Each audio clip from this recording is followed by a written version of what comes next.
నా పేరు మంజునాథ్. సత్యసాయి జిల్లా మడకశిర నియోజకవర్గం చత్రం పంచాయతీ దిగువ ఈచెలెడ్డి గ్రామము మాది. సో గత ప్రభుత్వం మా వైఎస్ఆర్ కాంగ్రెస్ పార్టీ వైసీపీ పాలనలో మా గ్రామంలో చాలామందికి పెన్షన్లు కావచ్చు, అలాగే సచివాలయం నుంచి అనేక రకాలైనటువంటి ప్రతి ఒక్క కార్యక్రమాలు కూడా ప్రజలకు నేరుగా అందినాయి. సో గతంలో పోల్చుకుంటే ఇప్పుడు కొత్త పెన్షన్లు ఒక్కటి కూడా రాలేదు. సో ప్రజలు చాలామంది ఇబ్బందులు పడుతున్నారు. అలాగే మేము మా గ్రామంలో రైతు భరోసా కేంద్రం ముఖ్యంగా చెప్పాలంటే దాన్ని గత ప్రభుత్వంలో వైసీపీ హయాంలో చాలా బాగా నిర్వహించారు. సో యూరియా కావచ్చు, లేదా ఫర్టిలైజర్స్, డిఏపి ఇలాంటివన్నీ ప్రతి ఒక్కటి కూడా ఇక్కడే అందించేవారు. అలాగే వేరుశనగ, కందులు, ఉలవలు ప్రతి ఒక్క రైతులకు కావాల్సినటువంటి ప్రతి ఒక్కటి కూడాను వైసీపీ పాలనలో అందించారు.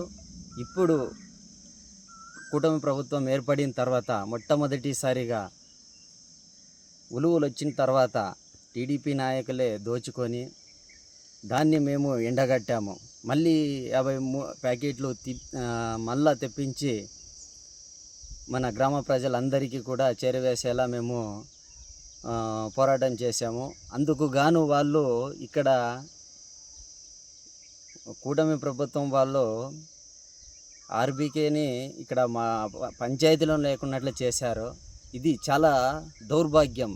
ఎందుకంటే పేద ప్రజలకు అందించేటువంటి ఒక రైతు భరోసా కేంద్రం ఎక్కడో యూరియా కానీ, ఎక్కడో డిఏపి కానీ